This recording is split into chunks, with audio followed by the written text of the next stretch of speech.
Hello everyone, welcome to FSEN Daily. I am your host, Steve Howard. Hey folks, we got a good show planned for you guys. Got a lot of sports going on here in the borderland. And with your boy having little to no sleep, this should be a good show. Let's jump right into it. Definitely a lot going on here in the borderland over the coming days, specifically today with the girls' high school basketball playoffs kicking off here. Several teams in action. Got several teams in action. So today's game, you got the 6A schools will be traveling, so they're going to be on the road heading to Fort Stockton, where Montwood will play Friendship, and then you got Franklin heading to Midland College to play Midland Legacy. And then locally, you got 4 games going on locally, all for opportunity to advance in the playoffs. So 4 games, you got Burgess playing Bel Air at 6 p.m., Canutil at Americas at 6 p.m., Austin at Riverside at 7, and Hanks versus Andrus at 7 p.m. All first-round playoff games, definitely going to be some good ones there. Before we move on to boys basketball, folks, we have not had the opportunity to really, we've posted on social media, but we haven't showed our final girls power rankings for the year. So closing out the power rankings was America's at number 1. They've been number 1 probably since week 3 of the season. They got to that top spot and never relinquished it. And then you can see, as you can see there, you got a lot of teams that rounded out that the top 10. So these are the BSR top 10 teams here in the borderland for this 2024-2025 school year. Congratulations to all you teams for your competing, and looking forward to seeing you guys in postseason play as well. Now let's move on to the boys' side.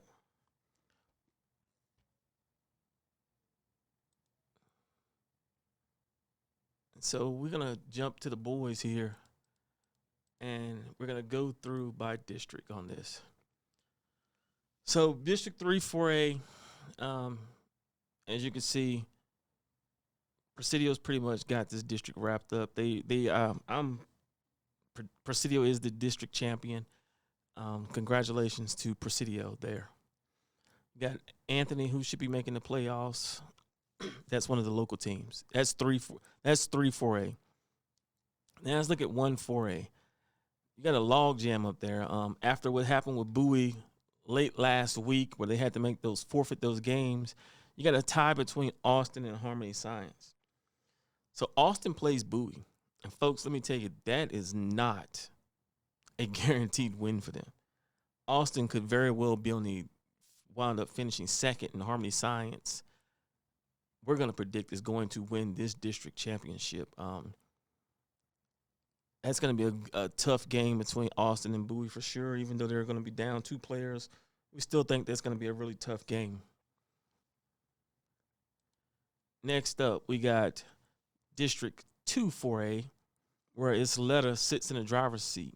Isleta and Riverside go head-to-head today. Isleta has basically wrapped up at least a tie for the district championship, a win. They outright are the district champion. And so congratulations to the Isleta boys basketball team for your efforts this year. Definitely some good things going on there.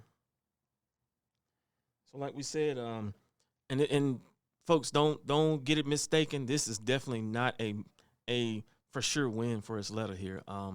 They met early in the year. Isleta won by 8, 56-42. But I can tell you Riverside's been playing some good basketball, and they've played them tough. So that's going to be a good game. Definitely a game to go watch on Tuesday if you have the chance. Now let's move over to 1-5A, where Chapin has wrapped up this. They've been a district champion for about a week now, I would say. So congratulations to Chapin boys on locking up that district. I know that's not what you guys play for, but congratulations as well on that for your efforts this year. But you got 3 teams between Andrews, Canutillo, and El Paso vying for where they're going to fall out at in the playoffs. Andrews wins their game against El Paso High. They are the second. They get the second place in this district. Andrews loses, there's possibility of being a 3-way tie. And I'm not sure how they're going to work that seeding right now, but there may be some seeding games going on, coin flips, seeding. Who knows how they're going to figure that out, but there could be a 3-team logjam for second, third, and fourth if Andrews loses on Tuesday. Next, we got District 2 5A, where Americas is the district champion on the boys' side there. So they've won boys and girls. Congratulations, America's there. But then you got an interesting scenario here. You got El Dorado and Del Valle. So El Dorado has been basically playing David here the last couple of weeks. They've knocked off some really big teams to stay in contention here. And Coach Avalos has done an amazing job there at El Dorado. So you got El Dorado playing against Americas. Folks, that is not going to be a check-the-block win for Americas. They're going to have to fight, and I think El Dorado is going to come prepared. I think Coach Avalos is going to have them prepared to play. That's going to be a good game on Tuesday. If you have the chance, that's definitely a game to take a consideration to go watch. And then on the other side, you got Del Valle, who plays Bel Air. Bel Air's 2-9. We think Del Valle will win that game, and so then the issue becomes is okay. Personally, everybody here is vying not to play Chapin. Let's just call a spade a spade.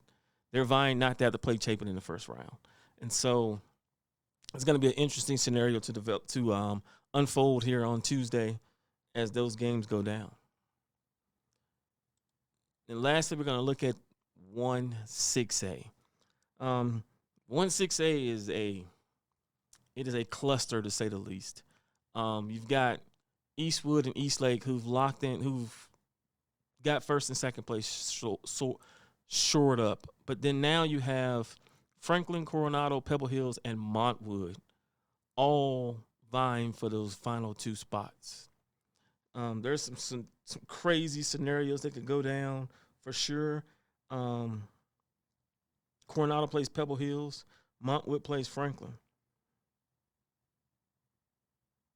And then I will tell you this, if you just want to go see 2 good teams play, Eastwood and Eastlake will square off as well. But that log jam there for 3rd and 4th seed will place in the district. That's going to be very interesting. Like I said, 4 teams vying for 2 spots. It's going to be hectic on Tuesday. I don't know if they're going to play games for seeding. I don't know how that's going to go down, coin flips, who knows, but I think you're going to see some more games on Friday for seeding as well to clear some of this up. Now we want to take a look at the boys' top 10 as it currently stands. And you got Chapin, who's been number 1 since the start of the season. And then you got some teams who moved in and some teams that have moved up. But for the most part, Chapin, Americas, and Eastwood have been the 3 best teams in the city this year. So hats off to you guys, as well as you guys in this letter. I mean, this letter's been doing their thing down in 4A as well. So our hats off to them. It'll be interesting to see who finishes up and gets their district championships knocked out. That's going to be some good games on Tuesday for sure for you guys. So if you get a chance, definitely go watch those games. Now, let's go to soccer. So here are the current standings in soccer throughout the borderland. A lot of games going on today. Well, no, soccer games is Tuesday as well. A lot of games, boys and girls.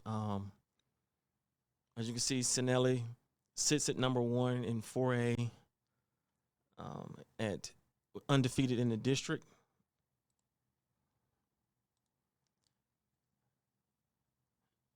You move over to 5A. Got El Paso High sitting at first place right now. 2-5A, you got Del Valle sitting at first place. And then you go to 1-6A and you have Eastwood currently at first place at 4-1. On the boys' side, San Elizario sitting at first place there as well, tied with Bowie. And you got Burgess leading the way in 1-5A. El Dorado leading the way in 2-5A at 4-0. And you got Pebble Hills leading the way in 1-6A at 4-0. So congratulations to those young men and women on the start of your season for sure. Definitely looking forward to what's going to happen there. Now, last thing, well, not really the last thing, but yeah, it's basically the last thing. We want to acknowledge some of the student athletes who went out and won regional championships. We want to say congratulations to you all. And as part of that, we actually have one highlight video that was sent in from last year's state champion at 152 on the girls' side. That's Sydney Davis. It's about a 2-minute highlight we're going to run here. But before we get to that highlight, I do want to acknowledge these regional winners. So in Class 5A girls, you had Joy Jackson from Burgess, who's a regional champion at 126. Ruby Chavez from San Elizario, regional champion at 138. Sydney Davis from Bel Air, regional champion at 152. On the boys' side, and then Class 6A girls, you have Haley Delgado from Eastwood at 100 pounds, regional champion. Alessandro Toscana, Eastwood, 107 pounds, regional champion. Naimi Abdullah from Franklin, 114-pound, regional champion. Niley Ortiz, Eastwood, 120-pound, regional champion. Daniela Hernandez from Eastwood, 138-pound, regional champion. And Emma Gonzalez from Franklin, 235-pound, regional champion. Then on the boys' side, you had from 6A boys, Alexander Tapia from Franklin, 113 pounds, and Brulio Estrada from Franklin, 120-pound regional champion. So congratulations to those young men and women on your efforts this year. And just take a look at this highlight video we got from Sydney Davis.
All right, folks. So again, that's kudos to those young men and women as they travel for state championships across the city.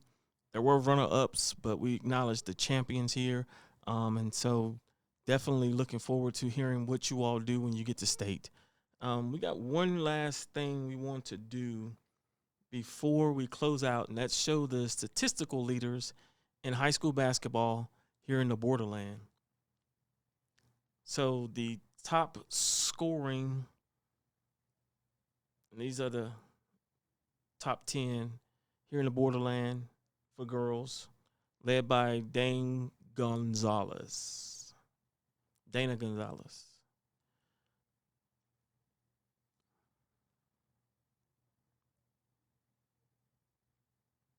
Next is assists. You got Jordan Sapien leading the way at 7.7 assists per game. And you got rebounds per game, and you got Tamara Simon of Emmanuel Christian School at almost 16 rebounds a game. Steals per game, you got Kylie Marquez from Americas leading the way at 5.6.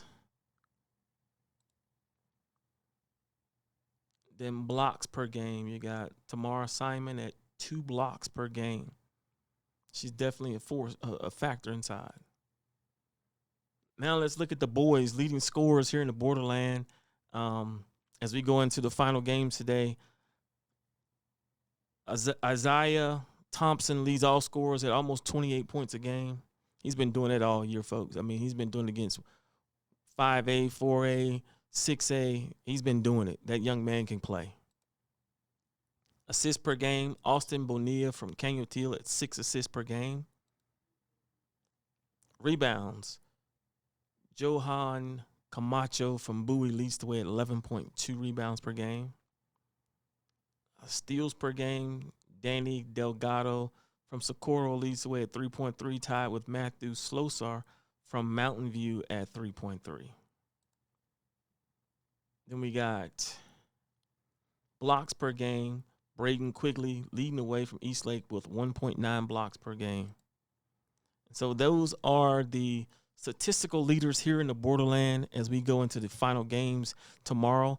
Folks, so we thank you guys for tuning in to the borderland, to the FSEN Daily Show. Catch us again tomorrow.